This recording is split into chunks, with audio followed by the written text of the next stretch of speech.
Ito na naman si Karo. Ayan o. Nangatay pa ako ng ano. Yung alaga akong manok mga Karo. Ayan na. Binubunutan na ni Ermat ko ng ano. Yun na. Sinibak-sibak ko na rin ng ano. Medyo sakto lang yan mga Karo. Pagkasibak ko dyan. Masarap-sarap yung sabaw niyan mamaya mga Karo. Sinibak-sibak ulit ni Karo. Shoutout pala kay ano. Pinapashoutout ni Jomar Diso si Marcelo Javier. Ay Marcelo Villanueva at saka Javier Leonardo from Sampabian mga Karo, si Jomar Diso. Tapos shoutout din kay Piolo Pasakal. Maraming salamat sa inyong panonood mga Karo. Huwag niyong kalimutang i-share yung video mga Karo. Makikiusap na rin ako sa inyo mga Karo. Daanan na rin yung YouTube channel ko, Aro Vlog.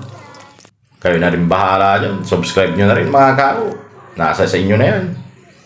Shoutout din kay ano mga Karo. Kay Macnel Tolets Nares, Derek Almonte, Jeric Flores, Joey Mercado. Maraming salamat sa inyong panonood mga Karo.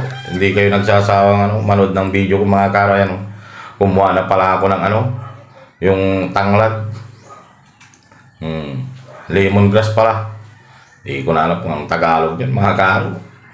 Uploads. Manilaw-nilaw na yung sapaw. Wala akong nahanap na ano mga Karo. Dahil malilit pa yung tanim kong papaya. Kaya yan ang nilagay ko. Yung tawag yan sayote. Kaya libre na rin yan mga Karo. Alam nyo na kasunod yan. Tanghalian tayo dyan mga Karo. Tanghalian na rin kayo dyan. Mga taga Luzon, Visayas, Mindanao, tsaka mga nasa ibang bansa. Sana mapanood nyo itong video to. Parang tulad dyan Pangasinan mga Karo. Mangudto tayo namin. Ugar-ugar, yung may sausa. Sili. Patiratan mga Karo yung sili. Lingkod asin. Tinula yung kinargay no. Kulay kila nung nagustuhan nyo tan mga Karo. Man, nanganti lang. Nabwas mga Karo.